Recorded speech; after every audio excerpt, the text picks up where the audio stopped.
Hello, welcome to the Real Estate Regroup Show. I am your host, LJ Walker, a real estate investor helping you realize your dream of owning a home or maintaining one. Today's episode, the title is Don't Cut Your Nose Off to Spite Your Face. Yes, this is a very common expression that my mother has drilled into my head. And now I'm going to break it down for those of you who are not familiar with it and also relate it to real estate.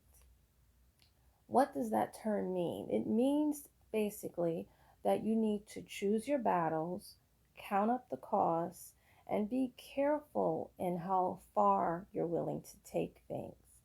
Some things you may want to just let it go, and some things, yes, you may want to take it a little further, but you don't want to overstep, if you will. You see, anger and fear can sometimes lead to bad decision making. There's another term that some of you may be familiar with, but I'm going to modify it a little, and that is don't let your mouth or your emotions write a check that your behind cannot cash. Now, let me break it down as far as how these terms relate to real estate and what I've seen. The first thing, or the first area where I see this happening a lot, is when it comes to inheritance. A lot of times there's a family home that the parents have bought. Sometimes it's paid for completely, and sometimes it's not. They die and they leave the house to their children or to their grandchildren. But what happens is that the remaining um, relatives that are still alive, the people who are to inherit the house, a lot of times they have this big argument. I know one person had shared with me that the parents had left it. There's 8 brothers and sisters. The sister that was in the house taking care of the parents, she wanted the house for herself. She didn't feel like anybody else deserved the right to come there. Then there was a brother who was actually the one that was paying the mortgage and paying the bills on the house, the gas, the electricity, water, etc. And he he felt that he should have access to the house. He didn't feel like all the other brothers and sisters should, just a few, the ones that he got along with. Uh, Needless to say, from what I understand right now, they're currently in court. Even though the parents have a will and they have it uh, set up as far as who was to get what, and all of them really are supposed to share in the house, but because they don't want to, and they're dragging this on and not sitting down, coming, in my opinion, I mean, granted, I don't know the family that well. I only am familiar with one particular person in this particular family. Um, but certainly going to court and dragging this thing out in court is going to be quite expensive. Meanwhile, if they had came together, particularly before the parents had passed on, it would probably save them a lot of headache, a lot of time, and a lot of money with what they're planning on doing. I know of another instance where um, it's an investor. He actually bought this house. I believe he paid $2,500 for it. He bought it as a tax deed.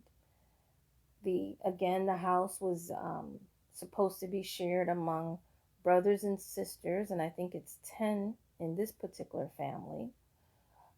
And they fought as far as who were to get it. But while they were fighting, nobody was paying the taxes. Nobody was maintaining the house. So there were code violations that were incurred.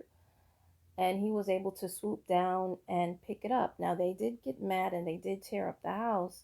But he said that after he finished it, it was only $30,000 that came out of his pocket to fix this property. And he later was able to sell that same property. Now, think about it, um, 22,500 to fix it, $30,000. I mean, to buy it, $30,000 to fix it. And he was able to sell that house for $400,000. You see, a lot of people I see on the internet, they talk about generational wealth, build generational wealth.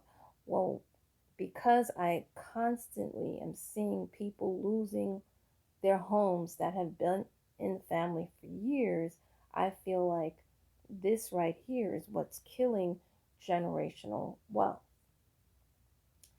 Moving right along, the next thing in which we often cut our nose to spite our face is seeking revenge. Now, I have to admit, I am vengeful at times. It's a weakness that I have. However, even though I recognize that and I realize that, before I lash out, I think about the consequences. I think, am I going to need this person at a later date?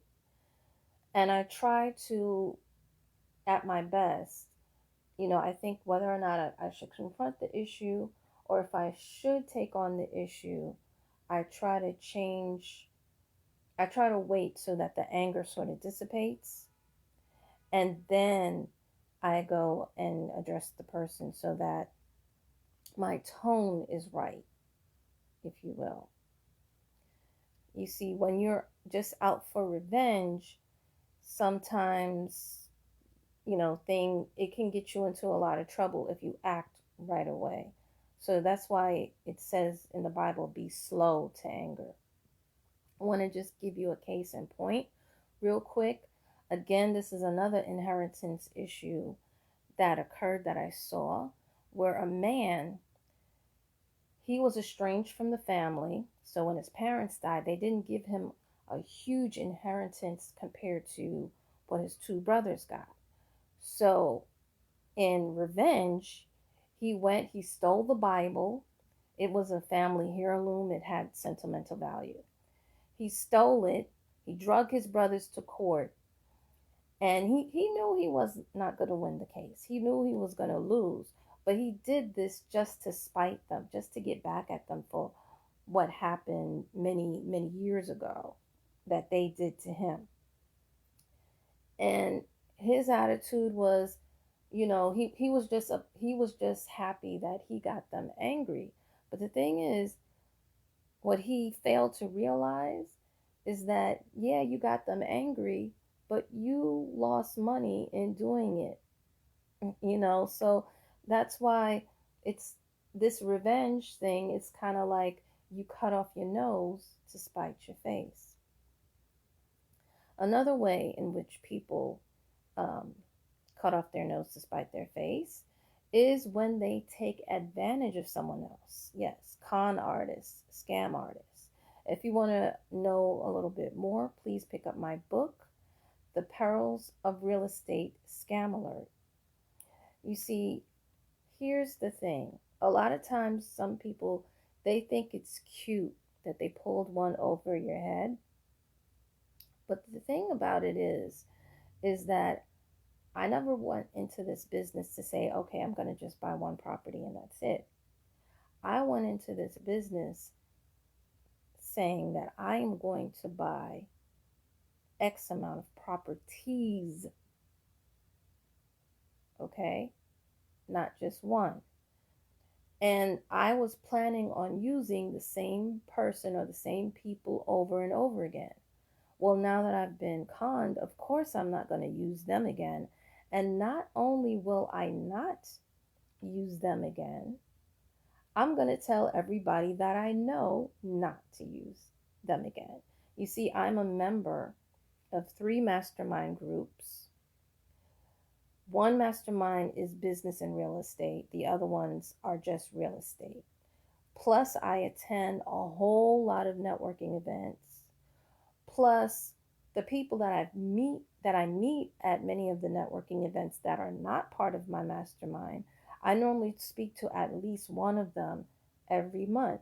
And we're always talking about deals that we're working on, deals that are coming up, who we're working with, who we have worked with. And when you screw one investor, you're really blacklisted. Maybe not every investor knows of you or about you, but there's a large segment that will find out and will not do business with you. And eventually, you're going to just get blocked. Next, let's talk about loyalty. Loyalty matters in this business, as mentioned before, especially when it comes to rehabbing and flipping. You see, in real estate investing, often an investor, they have their own team of contractors, lawyers, brokers, wholesalers, a team of people that they constantly do business with. Price does not always persuade someone, especially someone who has been established in the business, to leave one company and to deal with someone else, because what many of us have found is quality is actually cheaper in the long run over quantity. See, some of the cheap material doesn't last and you constantly have to replace it. And then some cheap labor, they're not, that's out there. Some of those people, they're really not that qualified to do the job that they say they can do, and they do it wrong, and they get you, the investor, into a lot of trouble. So that's another reason why loyalty is important. And you don't want to be disloyal, because that's cutting your nose off to spite your face. Next, another thing that has happened to me recently, and I'm pretty sure it's happened to others, is when you're in the note business, for the most part, not all note holders, but many want to help people stay in their homes. Well, unfortunately, there are some homeowners who take advantage, and they'll threaten you because they want you to jump through certain hoops for them, not realizing that you're already jumping through a whole lot of hoops. Well, when you threaten a person who's trying to help you stay in your home, you're really making your situation worse. Because, first of all, the reason why you need the help is because you're already in a bad situation. That's number one. So that person, like take me for example, they may be willing to forgive certain things that you didn't do and start afresh based on your situation, based on your circumstances. But when you start threatening people, then you make them change their mind right away. What many people don't realize is that when you're doing real estate or any kind of, or most other businesses, you're doing that business. I am in the real estate business. I am not a psychiatrist and I am not a psychologist. I'm not coddling nobody. Once you make any kind of threat to me, all bets are off. And I'm not letting anything slide at that particular moment, because I know that you are trying to stress me out and you're trying to get me unglued. And that is not going to work for me. And when it doesn't work for me, it does not work for you. And I know that I am not the only one that has that particular feeling. Next, another thing that I notice, and sometimes you can get pushed to this point, but sometimes not. I've noticed that there are people out here that like cursing people out for sport. Here's the deal. That might be cute on the street or on a television show. But in real life, when you are doing business with people, that is actually a negative and it's detrimental. First of all, the person that you just embarrassed may not want to do business with you ever again at all.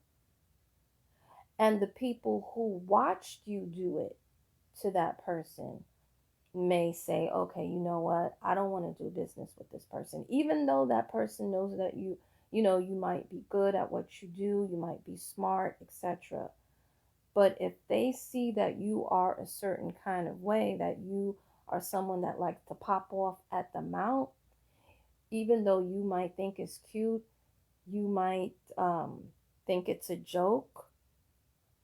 If the other people who are watching you do that, they don't think it's funny, or even if they do laugh, sometimes they laugh because they're nervous and they don't want you to embarrass them. So to prevent you from embarrassing them, they'll go ahead and laugh. But deep down inside, they know that what you did isn't funny and it's not cute. So be careful. Even when people make a mistake, be careful with trying to embarrass and humiliate them for that mistake that they made. It's best to pull people over to the side and speak to them directly and just speak to them straight, even if you get nervous or whatever, and maybe you use that um, so that you won't feel nervous. But you're going to have to learn to get over that and just come straight with it and say, you know what, this mistake has cost me. I don't appreciate it, yada, yada, yada, and just break it down, as opposed to saying, you are stupid and you're a cockeyed, cockatoo, cross eyed, all this, all of that. Yeah, no, no, leave that for the street and just deal with the facts when you are doing business with someone. And then the next thing that is often overlooked by many of us, including myself, and I just came to it today, and that is, we often don't show appreciation to those that have helped us along the way. The thing is, if you learn to say thank you, that person may help you out a little bit more. They may be there when a family member or a friend needs help. You can refer them to that particular person. And it also encourages the person to help other people like you. You have to realize we're all human beings. We're all people with feelings. So if somebody, helped you with a home, say thank you. You can go the extra step if you want to. Send them a card, bake them a cake, bake them a pie, give them dinner. Believe it or not, especially, I hate to say it, but especially with men, when you give them food, for some reason, they remember you, especially if it's good. But even if it's not that great, they still remember you, and they will actually do a little bit more for you um, than than for those who've never said thank you at all. And here's my thing. Here's something that's kind of it's bothering me a little bit because I'm dealing with this situation with someone else. Is that there are some people that act entitled, and the thing is, particularly those of you who have bad credit or little money, you really don't have any right to feel as though someone needs to keep First of all, you need to realize that somebody is actually fighting for you to either have you keep what you got or get what you want.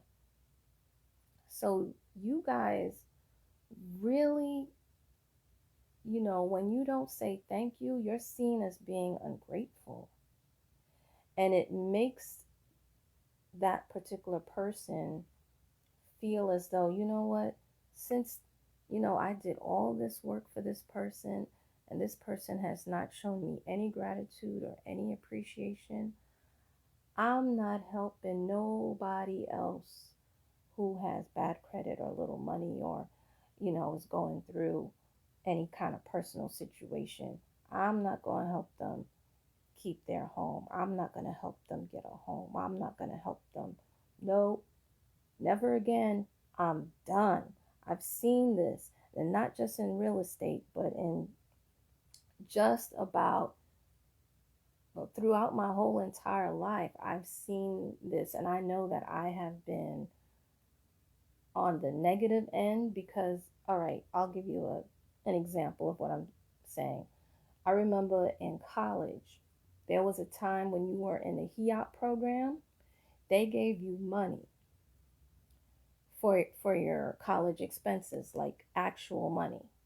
When by the time I got into school, they didn't give me any money. They gave me a sheet of paper and they said that whatever I buy, I had to write it down on the sheet of paper and I had to give it to the cashier and they had to do all kind of things to that paper so that they were sure that I bought college related material. Why? Because the year before me, before I went in, they took the money that the government gave them and they bought sneakers and they bought outfits and they bought all kinds of other things except for things that were needed for school. So that's why you need to do right. You need to show appreciation. You need to think before you talk. When you speak, speak in love and not in anger. So if you're angry, wait. Even if it means to wait 4 hours, a whole day, another day, wait before you open your mouth and decide whether or not it's even worth opening your mouth or, whether you should let it go or whether you should address it. And if you need to address it, just address it appropriately. Guys, I'm just trying to help you with making smart financial moves. That's all I have for you today. Hopefully, the information will assist you in moving forward when it comes to investing in real estate or just buying a home. Remember, feel free to share this. Each one, reach one, teach one. Bye for now. Until next time, have a good night.